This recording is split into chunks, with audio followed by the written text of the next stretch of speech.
The first duty of government is to protect our rights. It's our job to maintain the proper role of government in what we were tasked to do. In the Idaho Constitution, Article 1, Section 1, we have a right to life, we have a right to defend life. This legislation is centered on meeting the needs of Idaho families. And we have no way to maintain control over the spending of this program, and it will be a disaster for this state long term. But we have a whole gamut of kids whose parents would like to do something for them and they cannot. The courts have long held that our ability to transfer title on real property benefits society as a whole. This is simply about putting it out of reach of young, innocent, vulnerable children and making our libraries and schools a safe place for them to go.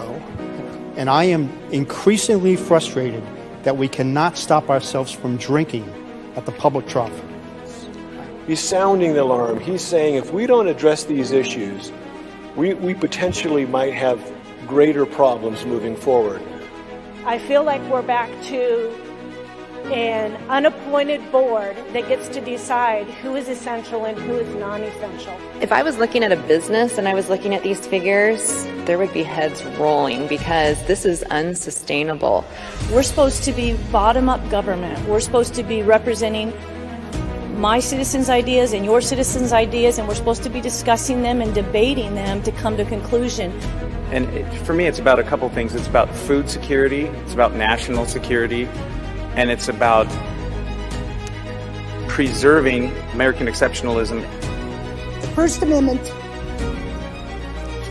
and our freedom of religion, freedom of speech are our first liberties. They are so important. We don't have the rest without them.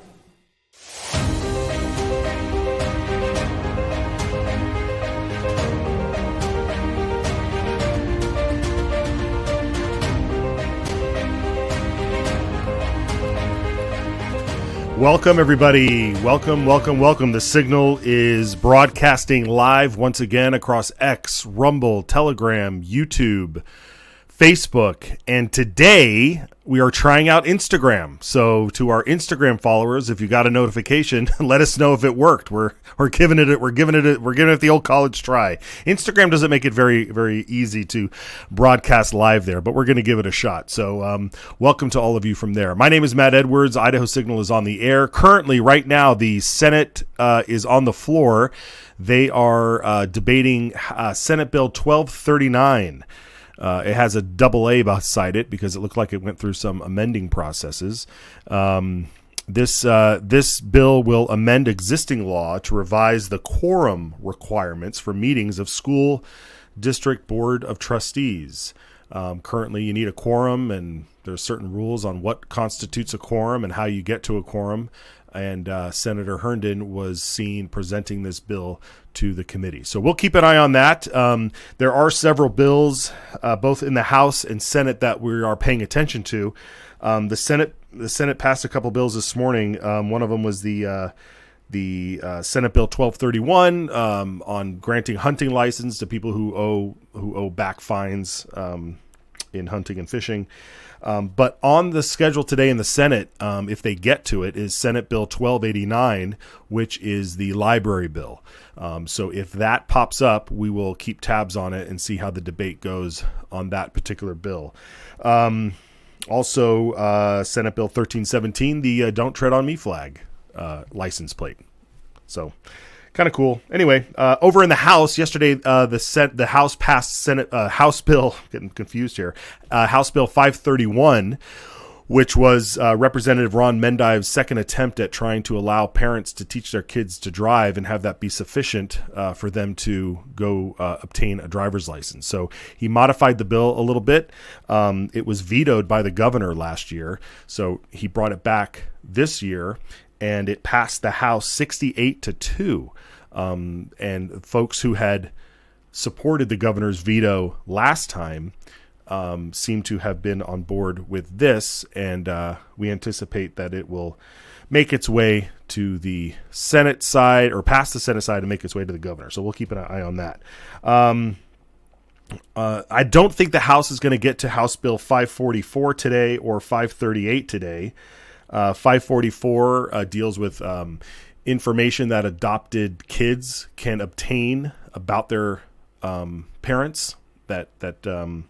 That might be sealed information, but if there reaches a certain time where they're allowed to look at the information of their biological parents for various reasons. And then also the pronoun bill, the compelled speech. The government shall not compel people to lie when it comes to addressing people's pronouns and identifying their science-based sex and gender. Anyway, free speech is a big thing. It's a big thing in our country. It's a big thing across the state here, and there's a lot of fights. So we're going to update you on some of that yesterday. We talked about House Bill 517 yesterday, and then had on Senator Taves and Representative Joe Alfieri from District 4 in Coeur d'Alene to talk about the bill that would allow citizens to basically sue governments within the state of Idaho in Idaho courts rather than have to go through the cumbersome, lengthy, expensive federal court process. If we have a Idaho problem, we need to have Idaho solutions. And so House Bill 517 is a great first step in that solution. We will update you on, we have some clips we didn't get to yesterday, so we'll play them on. We'll get back to that later today in the show. Last night, Idaho made some news on one of the world's biggest podcasts. If you watched Timcast, which is Tim Pool's podcast, last night he had a guest on, and they do a 2-hour program. If you've never watched Tim Pool, they do a 2-hour program where they kind of go through the news of the day. And there's 3 or 4, people sitting around a bunch of microphones, and they're just talking, they're just hanging out.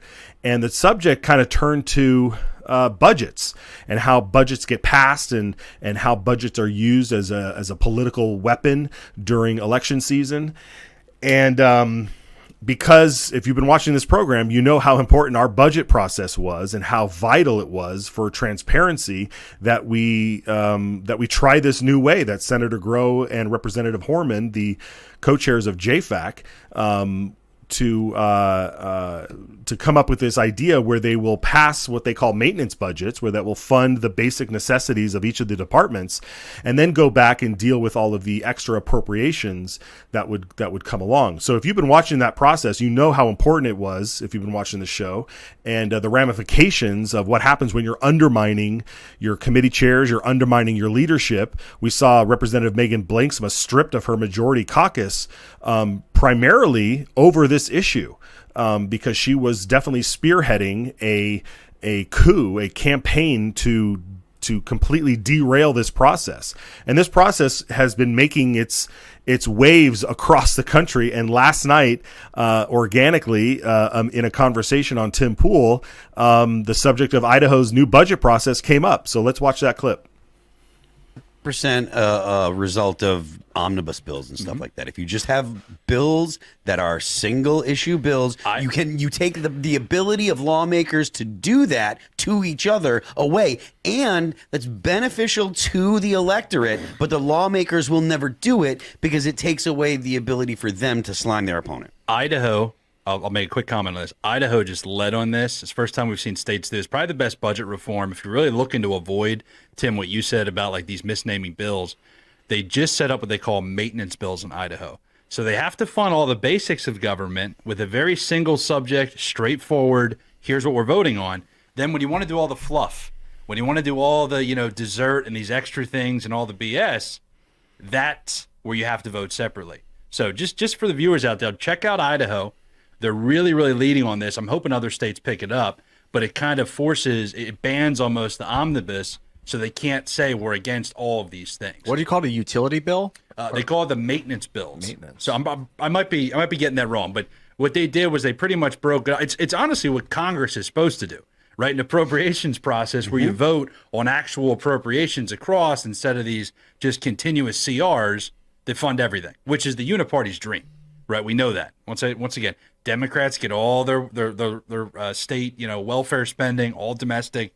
Republicans get all their military spending. They sit on the floor, they argue at each other, they go behind the closed doors, shake the hands. We get screwed. That's right. And Idaho will not get screwed any longer. That was fantastic. It's great to see. Idaho leading this way across. And sometimes we don't really know what's going on in other states. And to hear that this is making waves and that this process is something that that should be done is absolutely right. So we thank the folks there. That was Cliff Maloney who joined Timcast last night, sharing that information, and we thank him for that. Some of you may recognize him if you ever attended a Citizens Alliance training on how to win. He's a door-knocking guru. So thanks for the shout out there. It's great to see. So yes, folks, the fight for this budget stuff isn't over. It's not over yet. So we are going to be sure to maintain the signal. Do not let the squirrels distract you. You know, there's tons of squirrels out there that just like, huh? And they cause you to like look away from the main target. And we are here to make sure we are focused, laser focused on the target. And the target is transparency. The target is holding people accountable, and it is moving the ball forward with these important bills. So let's take a quick break. We will come back and we'll keep the show rolling. We'll be right back.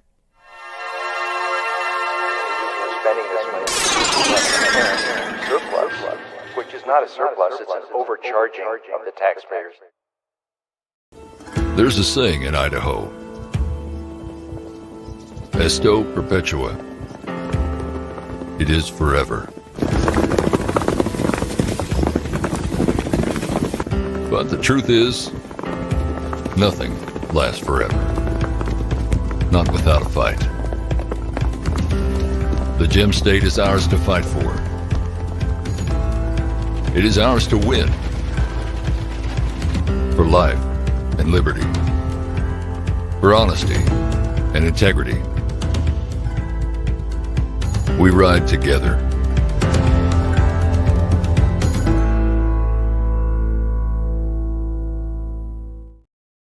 Okay, welcome back. Just a little quick break there, so we could reset some functions on this side of the screen. The Senate is cranking along here with these bills. We expect that it's possible to get that Senate Bill 1289, the library bill, will be debated today. We are only 40 minutes into the session here 42 minutes into the session here on the Senate side. And they're flying through some bills here. So Senator Burnt is sitting here with Senate Bill 1274, which I don't have that in front of me, but on the schedule is 1289. They may push it for another day, but we will keep tabs on that and dip in if the debate seems to be spicy. This is a very important bill that a lot of people are watching. The library bill was presented a few weeks ago by Representative Crane in House State Affairs, and it was touted as the greatest bill in the history of mankind. It was the best library bill in the country to attempt to provide some protection in our libraries and schools and public libraries for children from this graphic material that is being found on the shelves. And make no doubt about it, it is being found on shelves in libraries across the state, and parents are up in uproar about it. So this bill is an attempt to rectify that issue, and the bill was pulled from the floor, and it was sent into negotiations with some folks who voted against the bill last year or have voted in the past against reform here. But so far, the bill is now going to be debated today, so we'll pay attention to that. All right. Yesterday, the Senate, what they did pass was Senate Joint Memorial 102. And Senate Joint Memorial 102 dealt with immigration. We had Representative Dale Hawkins on last week talking about a House Joint Memorial, I think it was 108, that also dealt with immigration. And what these memorials do is they basically are a directive or a plea or a demand, if you will, something that tells our U.S. congressional delegation, that would be our 2 congressmen and our 2 senators, that leave Idaho, they're elected by Idaho, they go to Washington to live in the swamp there, and whether they're a part of it or fighting it, there's all sorts of charges either way on where these people stand on that issue. That being said, these memorials are directing our Washington delegation to do something. It's the legislature speaking in one voice, saying, here is the problem. These are the points that we've identified as a problem, and you need to find a solution. And in this case, the problem is the open border. The problem is I saw a stat this morning that said since Biden has been in office, there's been almost 8 million people have come into the country. And we've, for as long as I can remember, they keep saying 11 million before that have come in. So are we at like 20 million, illegal migrants, illegal aliens, whatever you want to call them, coming into this country and using all of our resources and our taxpayer dollars? So anyway, there's basically a huge crisis. It's a humanitarian crisis. It's a human sex trafficking, labor trafficking, all of this stuff that's going on down at the border. And so this is a memorial that says you guys need to do something about it. And here's what we want to see happen. So on the Senate side, they wrote up a memorial that is kind of an answer to what, or a fix, I guess they would say, to what they had last year, which failed. And last year's memorial basically was calling for amnesty. This year, the memorial that is coming out of the Senate uses the word amnesty, but explicitly says that no amnesty will be granted. However, there are folks that are still reading the memorial saying there's language in here that conflicts. Whereas on the House side, the memorial over there is very explicit in putting blame on the Biden administration and calling for some very strict moves, including locking up the border and closing the border. Okay, it may all seem confusing. We have Senator Glenita Zuiderveld going to be coming on as soon as they get off the floor. She's promised to come by and talk about this memorial, both of these memorials. But she spoke yesterday twice. She debated twice on the bill, and we want to show a section of her second time that she was debating, because she wanted to point out specifically within the bill, or within the memorial, the big issue that she had with this memorial that largely addressed a lot of the right things, and a lot of people ended up voting for it because they found it to be something that was at least a start. But she still took issue with this one particular section of the memorial, and so we have that clip. So let's roll that now. On line 26, it says not granting amnesty to those currently in the United States without legal status. So I was at the same press release yesterday, and they said about 35,000 of our workforce is illegal here. So how are we going to then deal with this amnesty? Do we send them all home? I mean, I guess my question would have been to him is how are we going to deal with this line item, granting no amnesty in the United States without legal status? So that's 35,000 of our workforce. So I'm gathering, though, then we send them all home. I would like to know what is what we're looking at doing further down the road. Are we going to write some legislation on that? So anyway, I just thought that was interesting that we're not granting amnesty to those currently in the United States without legal status. That means we're sending 35,000 of them home. So I guess that would be a good start. But then we have, to me, that line doesn't mean anything to me because we're not going to put any teeth behind it. We're not holding anybody accountable now. So. Okay, Senator Zuiderveld out of District 24 in the Greater Twin Falls area, Magic Valley. She again, for your records, this is Senate Joint Memorial 102. And she's specifically looking, page 2, line 26, not granting amnesty to those currently in the United States without legal status. Great, that's exactly right. But there other arguments were also made in here in the line above it, line 21, an effective guest worker program. This is what they're calling for. We want an effective guest worker program that meets the labor needs and demands of year-round agriculture, construction, hospitality, and so forth. So there's this kind of conflicting thing about how do you keep guest workers here year-round if you haven't granted them amnesty. Or what is amnesty? Is it being able to just live in our country and work year-round? If that's not amnesty, and does amnesty mean, what does it mean? Well, Senator Brian Lenny had a take on what amnesty is, and maybe we can find that clip for you some other time. But I know who's been writing articles and has answers and is trying to provide analysis on this is the Gem State Chronicle's own Brian Ullman. And Brian Ullman joins us live right now, and he's been working on an article on this very topic. So, Brian, welcome to the program. What is your take on what's going on with these sort of competing memorials? Oh, hi, Matt. It's good to be back.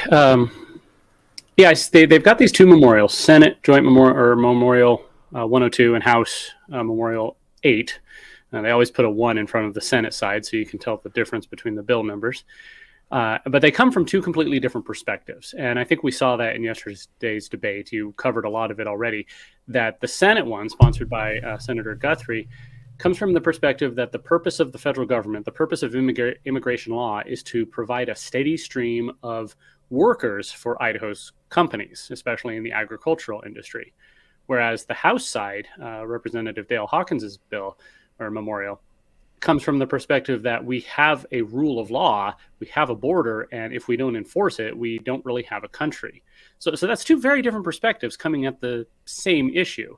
And it really, it drives us toward a deeper discussion about the role of government. Is the purpose of our government when it comes to immigration law to make sure that businesses have cheap labor so that people can do these jobs that Americans won't do, allegedly?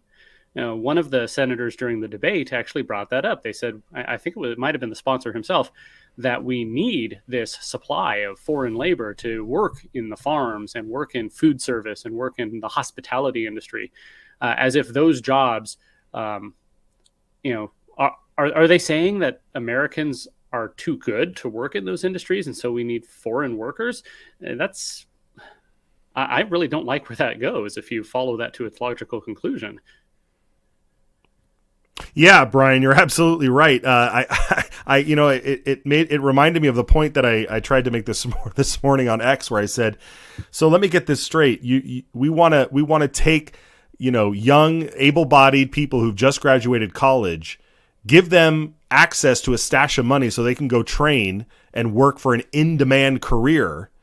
Whereas before, they may have had to go get a job, working in hospitality, working in the agricultural field or on a ranch somewhere, and make money while they focus on trying to train and study and do the thing that all of us at some point in our life had to do, which is work a non-career job, so that way you could build your own wealth and build your own money and then upscale yourself throughout your career and not have to do it on the taxpayer's dollar. And so what they're essentially saying here is like, no. We are just going to give money, on one side of the state, they're going to give money to these young able-bodied people and then claim, well, nobody wants to do these jobs, so we need workers. Well, I'm sorry, you can't, there's a reason for that. You're creating the problem. Am I wrong there? No, that seems to be exactly what's happening here. We're told that we need, a steady flow of migrant workers to keep, otherwise our grocery bills are going to go through the roof.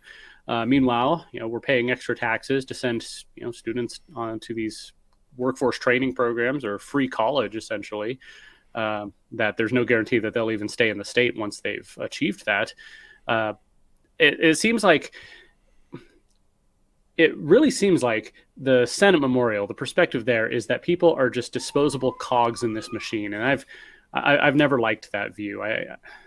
I think the purpose of the American government should be to serve the American people, not necessarily to supply cheap labor to American businesses so that we can save a few pennies on our grocery bill.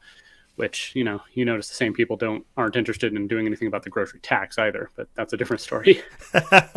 Yeah, absolutely. And, it harkens back to the days of when the South, wanted to hold on to their slaves so they could have cheap cotton and create all of the wealth that the South, used under slave labor. And I'm not saying it's exactly like that, but it rings, the history bell, the bells from those seem to be ringing through the side here, where we're saying, no, we need cheap labor. We need cheap labor, and we're going to pay these people low wages, where most of the money gets repatriated. It gets sent back to their families that are back home in their various countries. It's not even spent here in Idaho, all of it. It's not being reinvested in it. So there's a lot of big problems with the guest worker stuff and claiming that Americans don't want to do the work. Well, if you're putting them on welfare, if you're paying for everything, of course they're not going to need to do the work. So there's a huge, we've stumbled upon a huge problem here. And this Senate joint memorial is just sort of reinforcing that problem and not addressing the real issue. What do you think happens with the House joint memorial? It was presented in committee. It is going to be heading to the floor. Do you think both of these things can coexist? I believe that the governor doesn't have a veto, that he doesn't have anything to do with any of these things. But is there a way to say that both of these memorials can exist? And if they do, does that send a conflicting message to our congressional delegation? I don't think so. I mean, first of all, you look at the state of our Congress. It's still divided. The Democrats hold the White House. They're not going to do anything about border security anyway. So it just adds a little more rhetorical ammunition. I could see them passing both. I don't know. The Senate joint memorial passed the Senate yesterday with 30 votes, which was surprising to me. Even some of the people who debated against it ended up voting for it, which I'd be very curious as to learn what their thought process there was. But again, it is just a memorial. It is just a kind of an advisory thing. It's them telling our congressional delegation what the state wants. And, well, I could see both passing, and they'll come away believing that the state wants both border security, hold the Biden administration accountable, but keep the flow of cheap labor going. The most interesting part of the Senate one to me was what you mentioned Senator Zeiderveld was saying. They just had this presentation on Monday morning by the McClure Center out of the University of Idaho about the supposed economic benefits of immigration and illegal immigration. And they said that over 30,000 illegal migrants are probably in here right now, and Idaho's economy depends on them. So if you don't do amnesty, then the only alternative is mass deportation. And, I don't see anybody calling for that. So that's kind of a de facto amnesty, isn't it? I mean, you would think so, especially if if they're just going to let them work and there's no criminalization, there's no process. I mean, definitions go right out the window now, so it doesn't really matter. So it's all about just what you're going to do, So if everybody's just going to ignore the problem and just allow them to sit around and do nothing, then you're right. It is de facto amnesty. I mean, there's no other way around it. This issue's been being passed back and forth as a political football. Reagan signed an amnesty bill in 1986, and the idea was we'll give amnesty to the ones who are here now, but then we'll strengthen the border and strengthen the system and make sure people don't overstay their visas going forward. And that never really happened. And they try to do the same thing all the time. This latest border security bill that came up in the U.S. Congress that the Senate passed. It was the same thing. We'll just give amnesty to the people who are here. We'll allow the administration to continue allowing illegals in and giving them court dates 10 years in the future where they're never going to show up and releasing them in just wherever. But we'll put some safeguards on it. It's all ridiculous and it's all rhetorical. You've got the Democrats want their future voters. You've got some Republicans, they want cheap labor, and so there's nobody really nobody taking the lead and saying, no, we have to enforce our laws. Strengthen our border, do something about the people who are here illegally. I mean, they have broken the law, and it's not just breaking the law that says you can't come into the country without authorization. They're also most likely breaking laws regarding employment and Social Security and all sorts of other things. But we're told that we can't do anything about it because, the farms need their laborers. And that's really uncomfortable. It is. And then if we allow this to continue, then the arguments get stronger when you say, well, if these people are going to be here, they're going to need a driver's license. you know, and so that's what they wanted to do last session, was try and pass some sort of driver's license, ability for them to have some sort of special driver's license. And then when they have that, then you see this, you see it happening in other states and other cities across the country where it's like, well, if you're a resident here, I mean, they live in their local community, they should have a say in who they vote for mayor.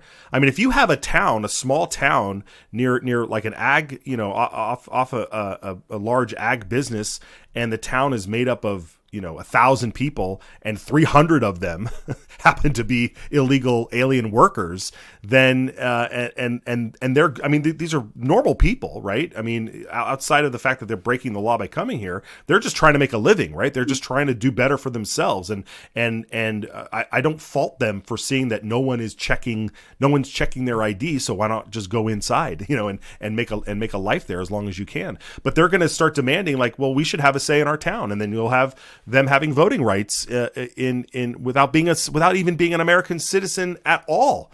So it's really a huge problem, Brian. And you're right. These memorials don't necessarily make law right away, but they do send a signal. And I think it opens up this slippery slope. So yeah, we'll keep eyes on this. When do you think your article is going to get published over there at Gem State? Well, I will try and get back to it today. I've also got a couple of guest editorials that people have sent me that I'm working on. You know, a couple other things that I have to do, but I'm working on it. I actually started writing an article about this or last year's Senate memorial, the one that had the explicit call for amnesty, even though people at that time claimed it didn't. And then time got away and I didn't finish it and we moved on. But now here we're having the same debate again. So I'm going to try and get this out today. Yeah, great. All right, Brian. Well, do you have time to stick around? Maybe we can talk about something else. But if you've got to go, we can go. Sure. No, I can stick around. Okay, great. We'll take a quick break, and we'll be back with Brian Allman. It's our job to maintain the proper role of government and what we were tasked to do. All Idaho lawmakers swear an oath to support the Idaho and U.S. constitutions. But how's that working out for you? Because not all Idaho lawmakers share the same values. That's where the Citizens Alliance of Idaho Pledge comes in. 10 statements inspired by those two founding documents that are designed to preserve our shared values. Values such as education freedom, safeguarding free speech, defending our protected right to self-defense, and being responsible stewards of taxpayer dollars. When a lawmaker signs the pledge, they are performing an act of political courage, accepting the challenge to be a champion for our values, and serving with political integrity. To find out if your lawmaker signed the pledge, visit idahopledge.com. Paid for by Citizens Alliance of Idaho. We ride together. Okay, we are back, and I wanted to get Allman's perspective on this clip that we're about to show. This happened, I believe, this morning in the House Education Committee. Jared Tetro, who is he works in the legislative office under the budget division, and he's one of the leaders there in setting the budgets with the legislative office, and he works closely with JFAC, who do the appropriations. And so they were discussing the education budget when Representative Elaine Price, who sits on the House Education Committee, asked a very interesting question. So let's roll that clip. Madam Chair, Mr. Tatro, two questions. First is the follow-up on what Representative McCann was asking. And I want to understand that $330 million, you said it went to teachers. That's where it was supposed to go. It went to where the legislation said it was supposed to go. Is that correct? Mr. Tatro. Madam Chair, Representative Price, the legislation just says education. JFAC, rather than put 20 million here and 20 million there and have to track where it is, JFAC put it in the largest, at the time, the largest appropriation bill. But when all said and done, there's currently 7 bills. They still all get loaded into the system as public school support. So to find where that 330 is, that was what I was answering, is it's in the teacher's bill technically, But to argue, is it in teachers, is it in operations? Once everything gets transferred, it's everywhere. There is no way to track those specific dollars on the expenditure side. There's no way to track the money. You guys appropriated $330 million, and it just went into the big bucket and, whatever. Brian Allman, this might be the first time you saw that clip. That just happened this morning. But what Elaine Price was referring to was that special session they had in 2022 where they passed a tax cut and then they passed this, historic investment in education, $330 million to go to K through 12. A lot of that was supposed to go to teacher salary increases. And then this $80 million to go to the launch, to start the launch program. And so Representative Price is simply asking, hey, how'd that $30 million do? What's your take on that? No, you're right. That was the first time I saw that when I was watching Senate State Affairs this morning.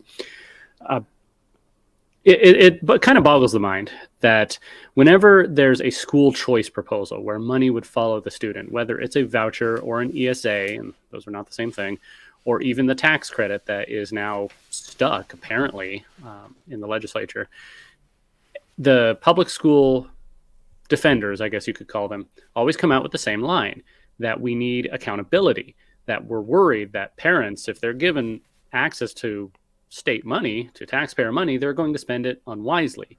They're going to just use it for vacations or big screen TVs. That's what everybody always says.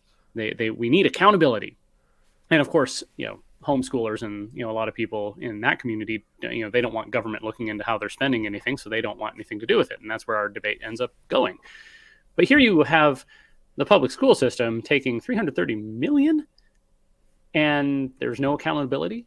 They can't tell you where it went. It's out there somewhere.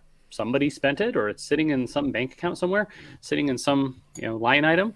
And where is the accountability? That's taxpayer money. That's, in fact, that money, coming from the special session, that was money that was overtaxed. They had a surplus and they were trying to decide what to do with it. Should we return it to the people? Well, they did a little bit of that with some tax refunds and tax cuts.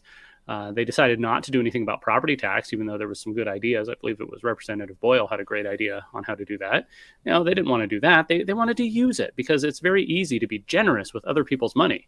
But imagine the other things they could have done with it. They could have essentially fully funded a school choice, program where money follows the student. That's a lot more than a lot of the proposals we've seen. They could have used it to replace all the federal money. The federal government gives us our own tax money back in the form of, say, school lunch assistance, and then uses that to say, well, if you're going to take our money, we're going to have to tell you how to run these programs. And that includes, saying that boys can go into girls' bathrooms. It's absurd. And they could have used that money to say, okay, well, don't worry, we'll pay for, school lunch assistance and all the other things that the federal government pays for. But no, they just apparently dumped it into some fund and it was never seen again. That's not accountability.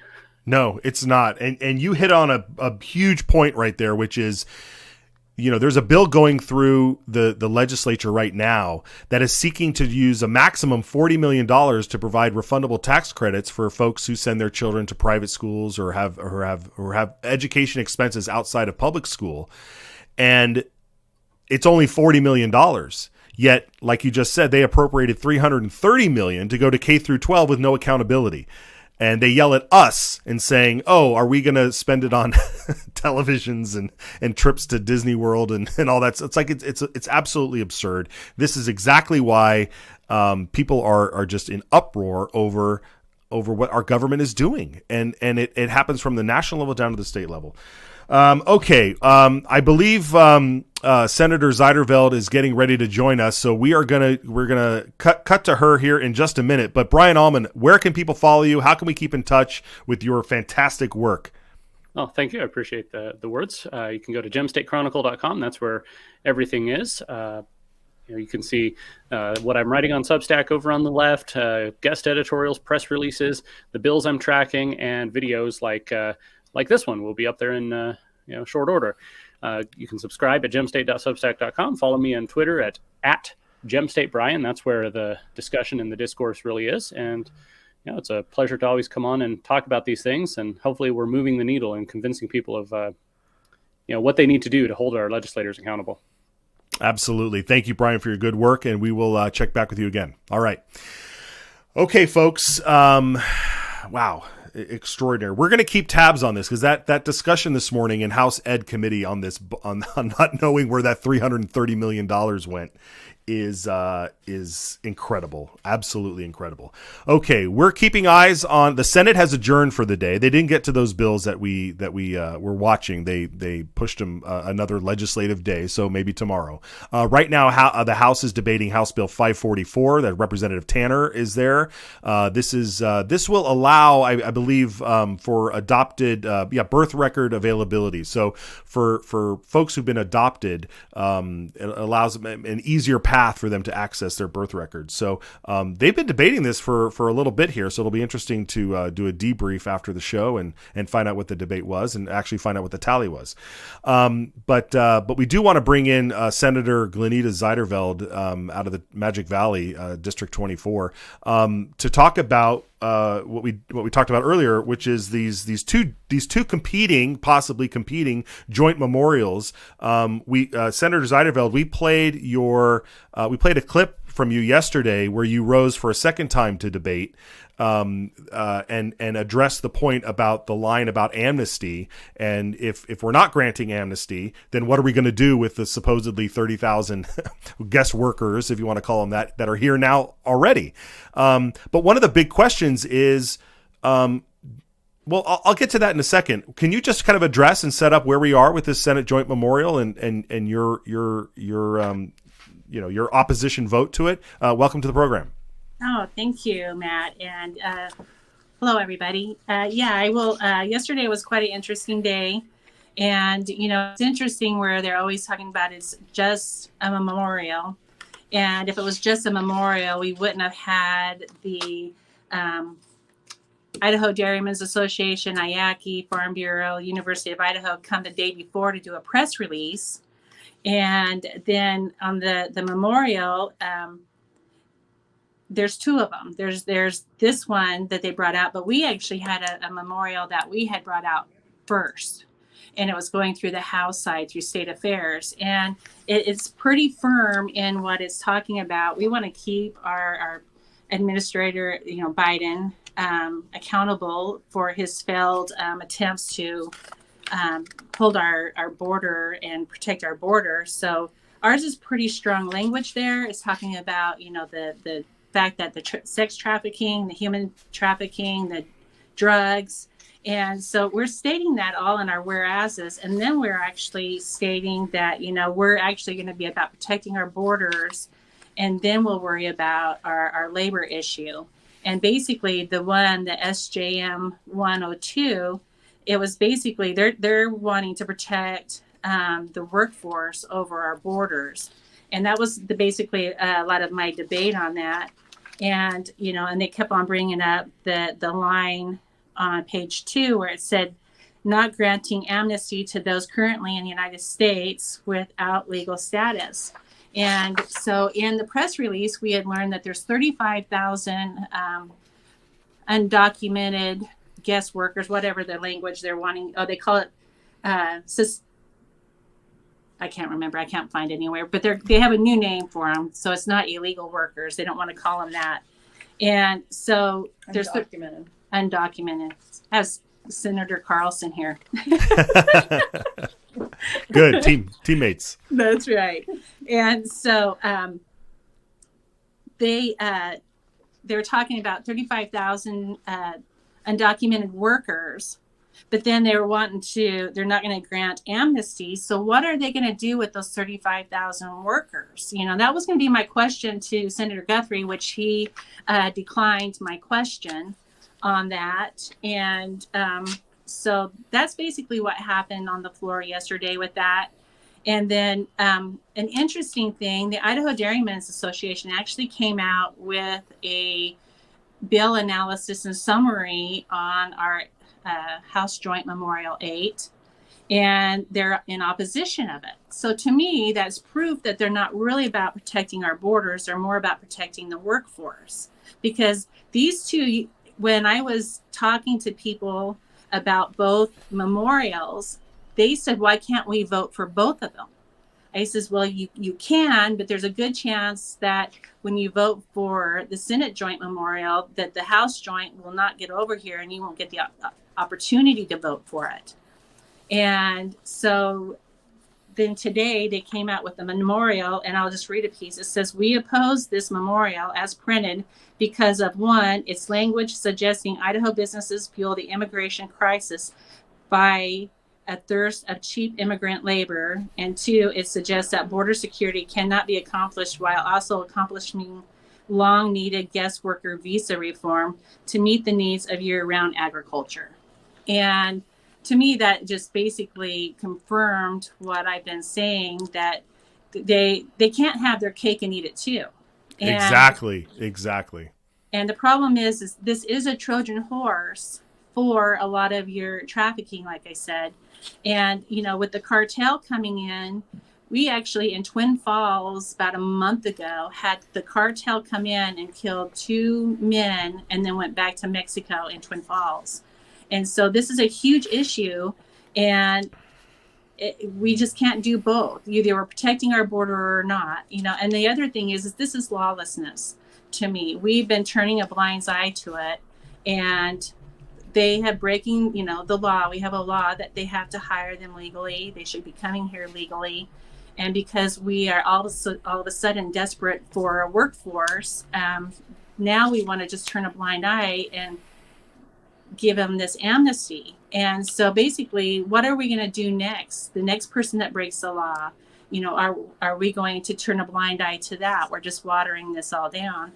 And so that's kind of where this is all at. I don't know if we will get the House Joint Memorial 8 heard in state affairs on the House side because of all of this drama that's going on with both of them. But I've been told numerous times over and over, we should be able to vote for both of them. They can both coexist. Well, we'll see if they'll coexist. Yeah, and that was my question to Brian Allman on here, if he thought that these two things could exist. I mean, they're just statements, they're just memorials, and it sounds like one is more focused on guest worker, and the other one is focused on Idaho first and America first. I mean, you have language in the House Joint Memorial that talks about. It's almost like you can pinpoint when you read the memorials because they open very similarly.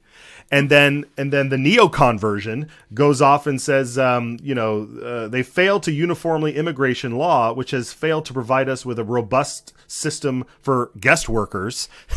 And then the America First version says they failed to uniformly enforce immigration law, like ending the Remain in Mexico policy.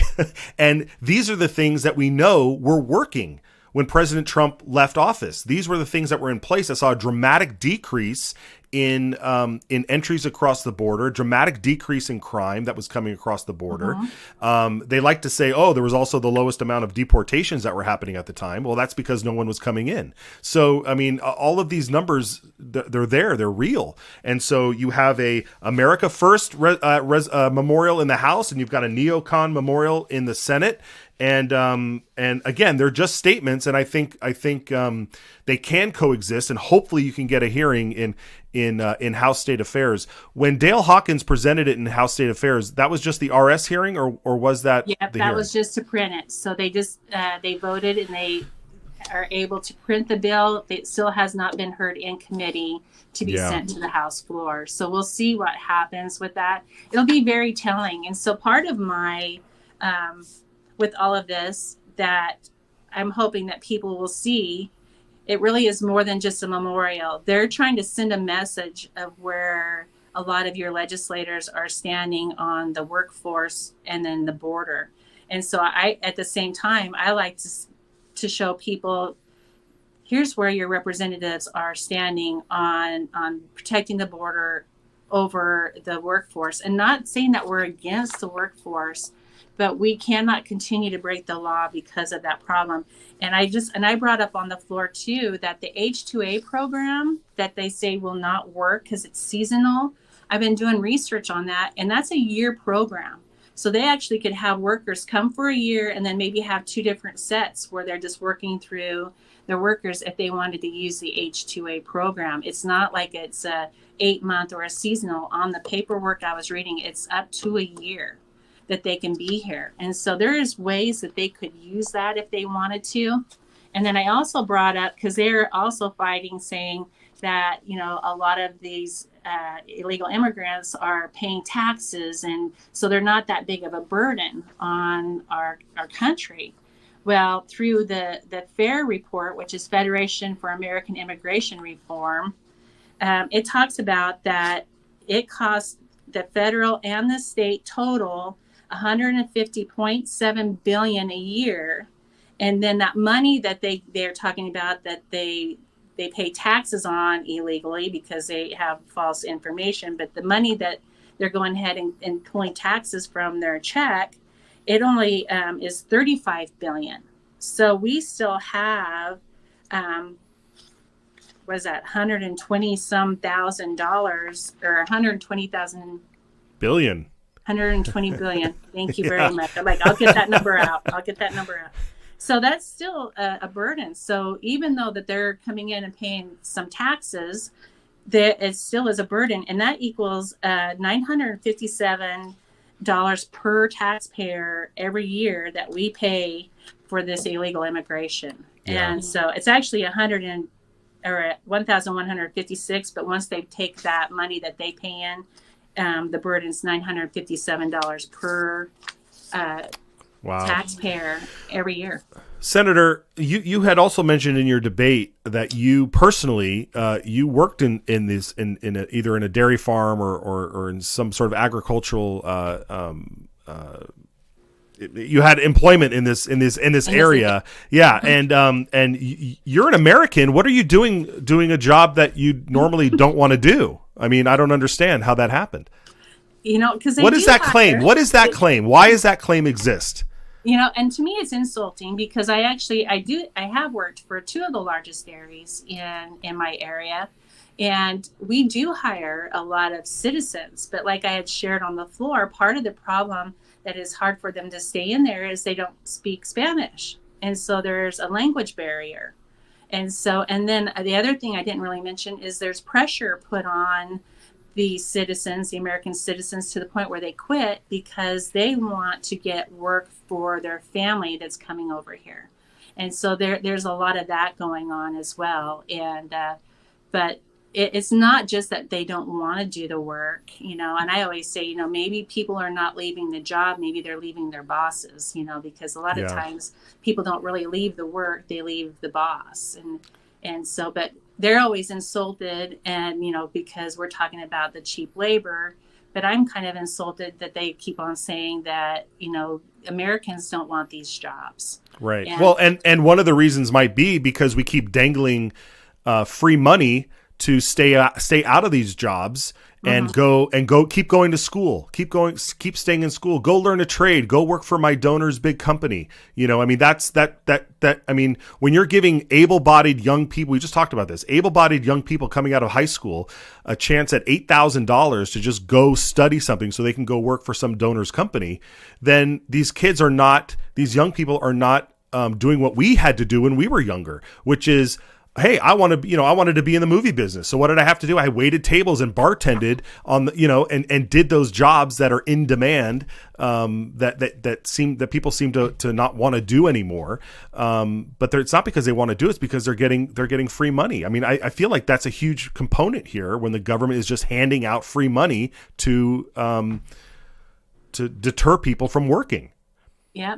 And, you know, and again, a lot of that money, it benefits that industry and all these different industries, you know, talking about the launch program. A lot of people in my district, and I think in everybody's district that has a JFAC member, I'll read this text real quick. It says the Idaho legislature is considering funding Idaho Launch this week, which gives every high school graduate an opportunity for an $8,000 grant for things like community college and skilled career training. This would match Idaho kids with Idaho jobs. Email representative, and it had my Miller on there because he's on JFAC, and tell them to support funding the launch program. paid for by Idaho Association of Commerce and Industry.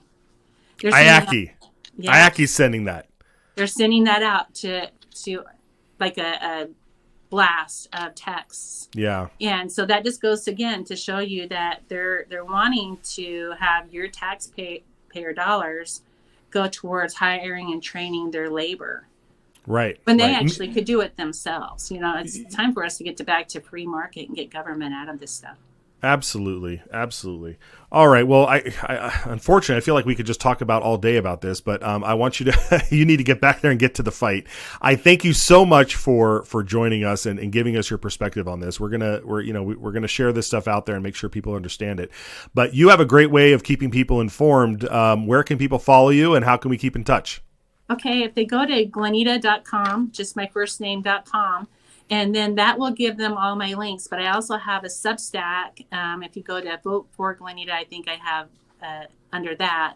And I do try to do a weekly update on things. I will be doing an update on what happened with the immigration because, we really do need to protect our borders because, the launch, or not the launch, but the immigration and the workforce with that, they're saying, we can't sustain the workforce if we lose them, but we can't sustain America if we don't start protecting our borders. Yeah. We'll have a bigger problem than workers. Yeah, absolutely. All right, Senator Zeiderveld, thank you so much for joining us. We'll check back in with you again. All right. Thank you so much. All right. Take care. All right, folks. Interesting stuff there. And again, this doesn't necessarily have the effect of law, but it leads down the road there. So we hope that the America First Memorial can also get some traction on the House side. All right, we are almost out of time, but I want to update you on what's happening later today in some committees in the legislature. In the House Judiciary and Rules Administration Committee, House Bill 520 is going to be heard, and public testimony can be taken. This bill, and this starts at 2:30 Mountain Time, 2:30 in Boise. This bill will bar the state from having to pay for surgeries, sex change operations, basically. This bill will not allow the government to pay for sex changes. And this all stems from a case where Idaho was forced to pay $75,000 to transition a man into a woman while they were in prison in Idaho. I forget what the crime was, but this was happening in 2019. The court ordered the state of Idaho to pay for this person's sex change operation. It was the Brad Little, to his credit, and the Attorney General were forced. They're nice reveal, guys. Just like bringing him up into frame. But Brad Little and the state, to their credit, was appealing this decision and saying we don't want to pay for this, and it made its way to the Supreme Court. Not as a full-on case. The court actually denied hearing the case and said, we're not going to take up this case. So the lower court's decision that Idaho had to pay was upheld. And so that's why this bill is coming forward, because if they can put it into law that Idaho will not pay for this stuff, then that at least sets the precedent that the people do not want to use taxpayer money to pay for sex change operations, especially for criminals here. The U.S. Supreme Court rejects Idaho's appeal in this case.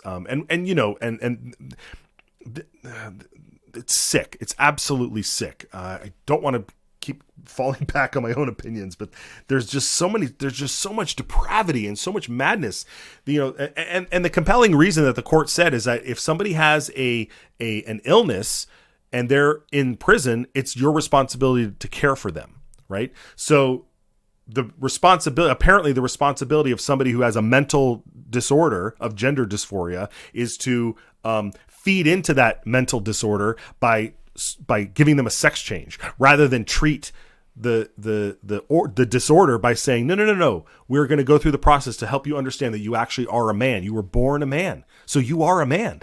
And that's what we need to be doing across the board, is not enabling this mass delusion, and really help. If people are really suffering from gender dysphoria, then we need to treat that. That's my opinion. That's where I think we need to be, instead of chopping off whatever and remove. You see these pictures where they remove the skin from your arm to create. It's disgusting. Okay, so that's later today, 2:30 Boise time, 1:30 in the north, down in the House Judiciary Rules and Administration Committee. House Bill 520 will have a public hearing, so we'll make sure to pay attention to that. If there's anything to report from that, we will. Also in the Senate Ed Committee, Senator Chris Trakel has Senate Bill 1362, which will remove all of the political flags out of schools, and you can only display the American flag and American related flags. So that's an interesting bill. We'll see how that goes, what kind of debate goes there. All right, we have come to the bottom of the hour. There was a bunch of other stuff that we needed to get to, but we thank Senator Zeiderveld for joining us, and Brian Allman as well. If you want to support the program, head over to idahosignal.com, send us a message, send us some support, and we will gladly take it. We're working on some surprises back behind the scenes here that I can't wait to share with you guys. So, and that info will be on Idaho Signal as well. So thank you for joining with us. Remember, do not get distracted by the squirrels. Stay focused, stay on the signal, and you come back tomorrow. This bill, I think, it puts a stake in the ground that says we have a sovereign right to protect what's ours.